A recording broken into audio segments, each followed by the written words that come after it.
Right now, we welcome in ESPN college football analyst who had a chance to visit with Nick Saban.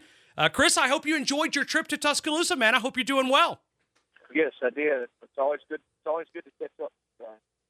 Now, if I remember correctly, is this an annual trip? Because if I remember correctly, I was at the Cotton Bowl last year, and I think you had a sit-down conversation with Nick Saban prior to going out there. I mean, is this an annual conversation that you have with Coach? Well, I would call it annual. I try to get down there in December. Right, several times a year, but I mean, appointment is what I was saying. Pre-Christmas bowl practices the last few years. Yes, I have come in typically before they break, because they'll break for the players will give them. So I think we said the 23rd, 24th, and 25th. And I always like to catch up with them before they arrive at the bowl site, or I guess in Alabama's case, the playoff site. But yeah, I've done this probably the last 3 or 4 years. Yeah, I've noticed that. All right, so what was your biggest takeaway? That some things that you can discuss. What was your biggest takeaway leaving Tuscaloosa?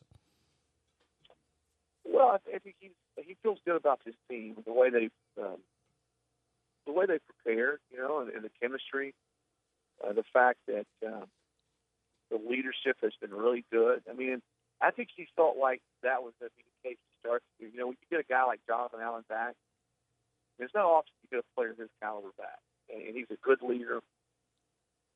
He's played, he's got experience, and they just haven't had really any issues. They've been consistent. They haven't been perfect all the time. But I think he likes the way they prepared. He likes the focus. The fact that this is they've sort of learned about the whole playoff experience. The one thing he told me is he felt like 14, the first playoff. Nobody around the country knew exactly what to expect. So I think I sort of screwed it up, and he's taking ownership. Not that he's diminishing the fact that Ohio State beat him, but we treated it more like a bowl, a bowl experience, a bowl trip than a playoff. It's a playoff team. It's like an NFL playoff team. And that's, I think, ever since then, certainly last year and this year, that's the way they've treated it. And I think that's helped. But I think that's the big thing. And the fact that he's got he's got, right, as you know, he's got a little bit of a different type of mix. He's got 2 true freshmen who've been huge contributors on offense. Williams at right tackle, Jalen Hurts at quarterback. And then yet he's got other guys that have been around for a while who I think that helps sort of balance things. I mentioned Jonathan Allen. Bradley Bozeman is another guy. His development at center, to me, and talking to some of the folks on staff yesterday, it's probably been one of the unsung stories on this team. The way he's solidified that offensive line. He's played great. He's been a great leader. He's one of those guys I think that's helped others around him. And he's a guy who's he's 4th year in the program. He's a redshirt junior. So they have a really good mix of those types of players, veteran leaders, and then younger talent. So the running backs have really come through. Chris, when you look at this offense, is because they've had to do some things with Jalen Hurts, is this what you would expect that Alabama fans should expect going forward, or is this not really ideal? They're just working to the talent that's on this team. Well, you have a new coordinator next year. Sarkisian steps in for Lane, so I'm sure he's going to put his imprint on the offense. But no, listen, I talked to Nick and Link yesterday about the way the game's evolved, the way offense has evolved. He doesn't really like it.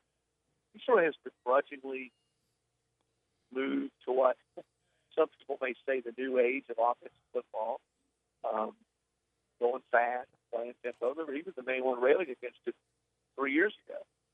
But it's the way everybody's playing now. It's the way all your quarterbacks in high school are playing. I mean, how many people do you see anywhere anymore take snaps under center?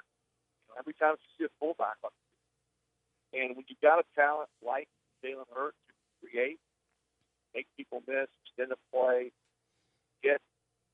help move the chains on 3rd, 4th, 3rd, 5 when nothing else is there, they're going to always build around his talent. I don't think that's going to change. They're going to build around what he does better.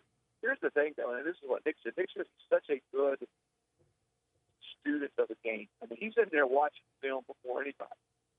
I think Nick will meet his quarterback, has typically met with his quarterbacks on Sundays over the years, showing them plays, maybe pick out 5 to 6 plays in the game. things they didn't do, reads they should have made, or reads they didn't make that weren't exactly right. You go over them.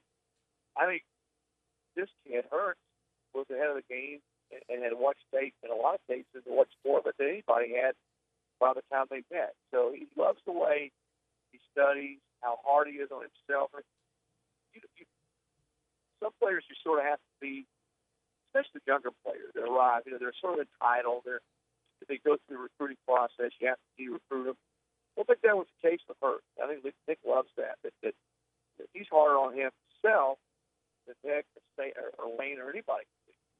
And because of that, he's been such a quick learner. He's going to get a lot better.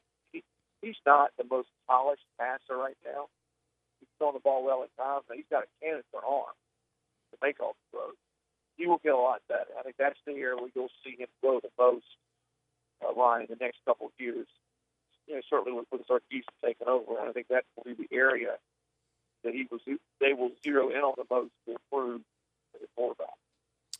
We are talking right now to Chris Lowe. You can connect with him at CLOW-ESPN on the Twitter account, and I'm going to have to warn Alabama fans or opposing fans for just a couple of minutes. If you're a Florida Gator, if you're a Tennessee Volunteer, Mississippi State, Auburn, I want to go ahead and warn you, you've got about 1 minute here. Turn your radio off and come back in about 3 minutes, because what Chris is about to go into a discussion, it grabbed me on the Twitter account last night.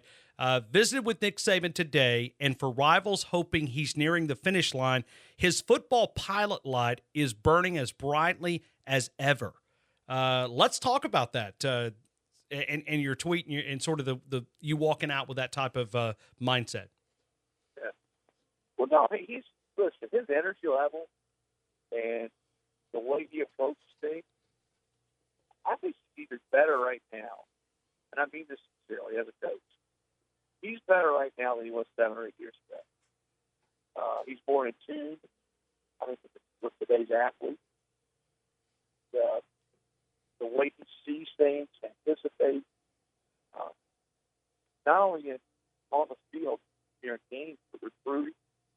The way they're just ahead of the game line. I mean, there's the whole deal of bringing in former players to practice. They brought John Mark Wilson in this year. They brought in Trent Richardson. Blake Sims, and he's always, and I mean this in a complimentary way, he's always pushed the envelope.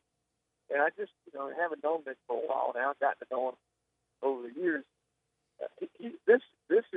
He loves being out there on the practice field, getting ready for games, getting ready for the playoffs, seeing kids grow, going out recruiting, finding the guys, evaluating guys that fit their system. I mean, he was in California last week recruiting. I mean, I don't know that any head coaches out there are as relentless recruiting as he is. And it's not with him, it's not a chore. It's not something that he feels like, that the burden on his shoulders now just makes 65, 66 is getting heavier. I mean, he enjoys it. This is who he is. I asked him, I said, well, what would you do if you want to coach? And he said, you know what? I can't even imagine. I don't even want to think about it. So I'd be shocked. I would be absolutely shocked if he doesn't go at least 5, 6 more years. And, now listen, none of us know what the future holds. Sure. If there's something with his family, something with him, and so nothing like that happens, illness or anything like that. But if everything else stays the same, football to him is just so much of who he is. There's more to him that Nick ever lets on and ever lets people see. But he loves doing what he does. He really does. He loves being around the kids. He loves coaching. He loves the challenge. He loves the chase, the chase of getting better. And you know who he's chasing. He's not chasing Ohio State or Florida State or Clemson. He's chasing perfection. He's chasing the standard that he's always sort of played to, and he demands his players and teams play to. And I think, to be honest with you, Ryan, that's what keeps him going.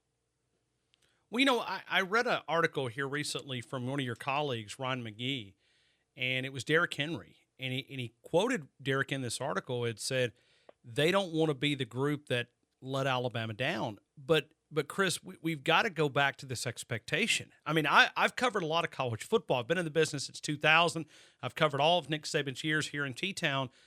But I mean, it's literally national champ or bust. Can you remember a program that had this type of expectations? I mean, if they make it to the finals and they lose, I mean, I'm going to be hosting a funeral around here for 200 plus days. And I know I've said that before, but I mean, the expectations are now this monster that he's created, that only a national championship is ruled a successful season.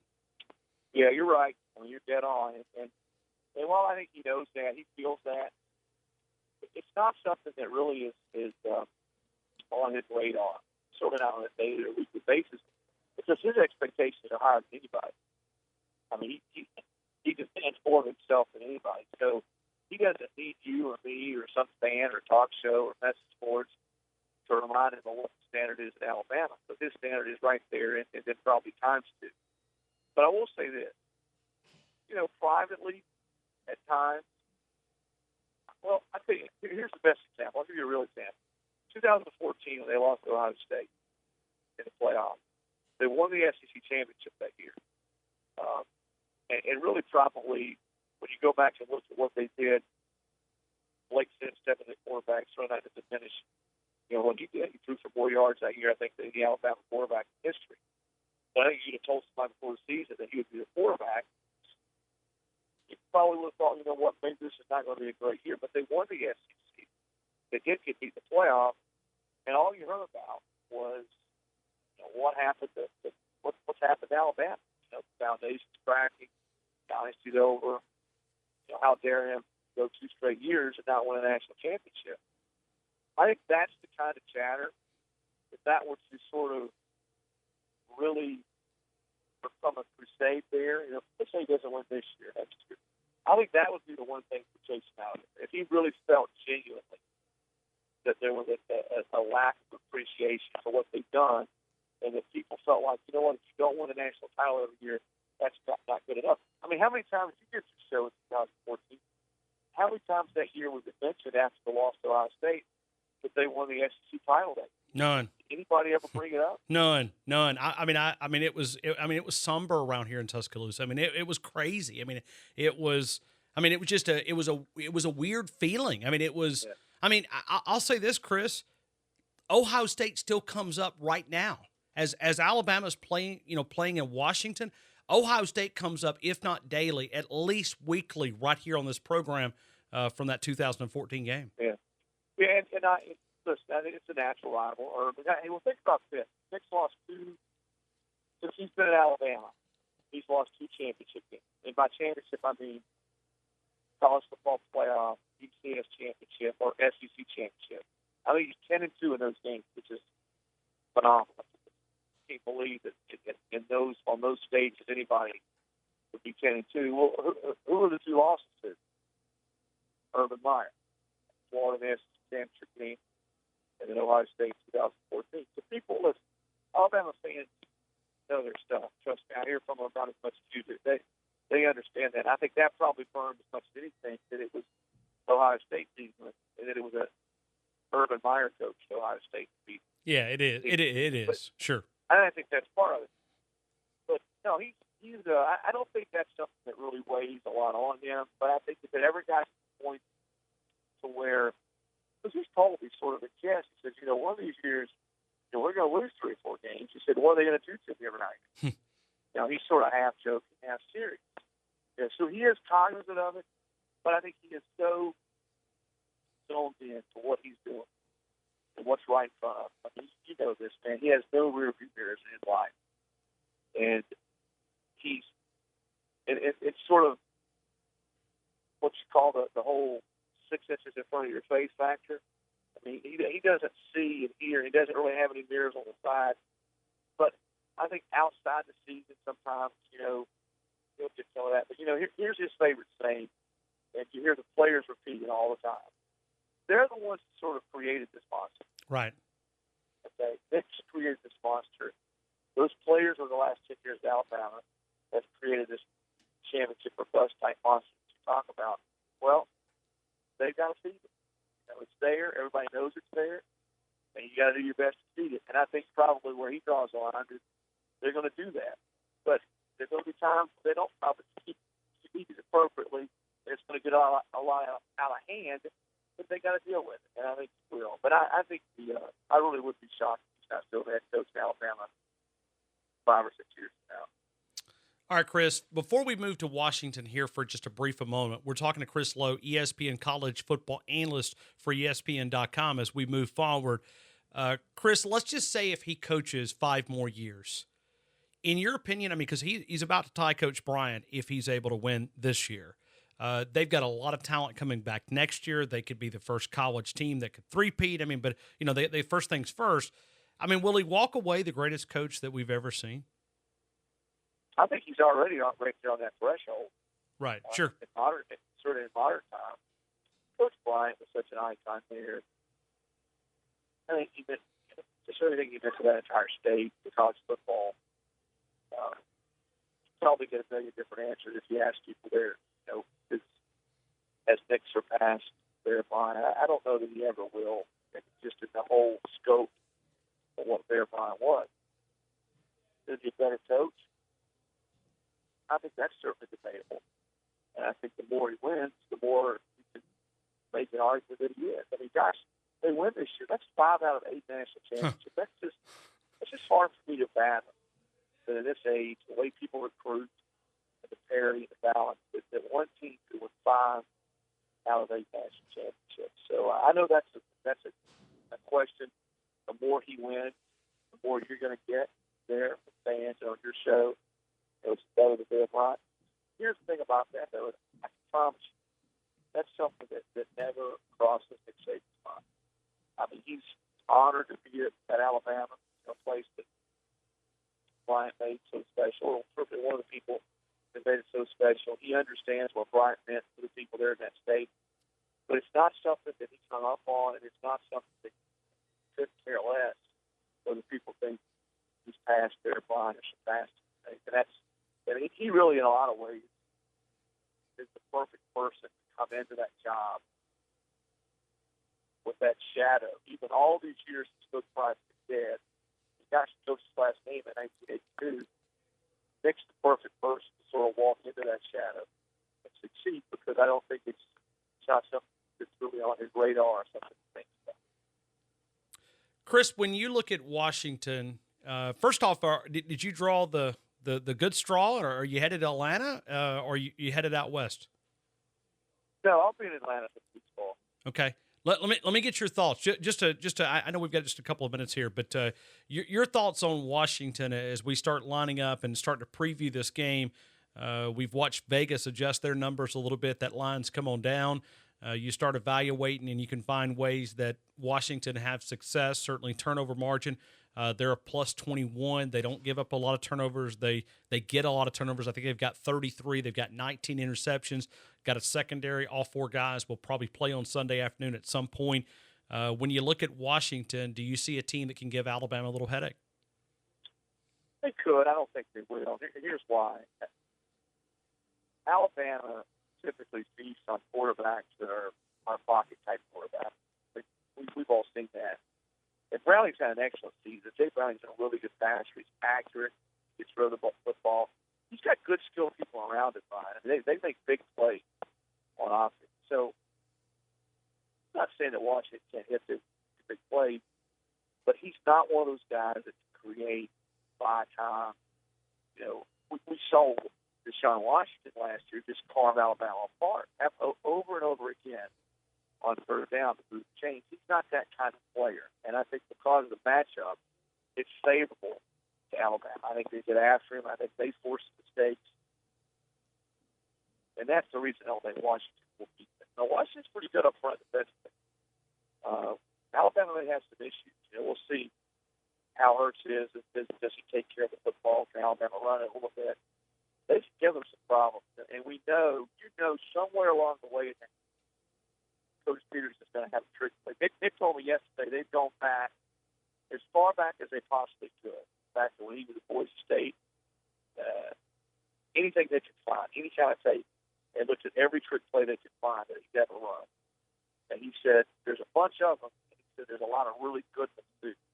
So you know somewhere in this game, you're going to see Washington try to hit Alabama with a trick play. I don't know what it is. But I think Alabama wins this game. I think they sort of pull away in the second half and really make things tough for Browning and that Washington offense. I just don't see the Huskies being able to move the football consistently.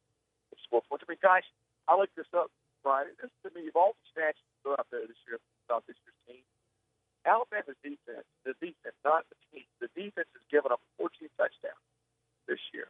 They've scored 10 themselves. So you're talking about a net, essentially, on defense of 4 touchdowns all year long in 13 games. Now, that's remarkable. I bet you could not find that. I bet you're going to try to look it up, or ask people to look this up for us. I bet you couldn't find that anywhere else with any other team in the last 20 to 30 years, where if you count touchdowns scored by defense and touchdowns allowed by defense, there's a net of only 4 in 13 games. Chris, I'm just curious, are you going to tie all this together in a big article? I just went to the website. I didn't find anything there. Are you about to tie something together? I mean, should I be looking for... Oh, yeah, we're going to write several stories leading up to the game. Okay. Based on some of our stuff in this. Okay. Mark Schlabach, one of my colleagues, Mark Schlabach, over there too, and talking to people. Both of us have some stories we're going to write leading up to the Peach Bowl with Washington. Hey, Chris, I'll see you in Atlanta. But, hey, listen, thanks again as I reflect on this year. You've been a great part of my program and spent some time with us. And we always enjoy the insight that you can provide. You got a great relationship with Nick Saban. And we always appreciate you allowing us to pick your brain throughout 2016.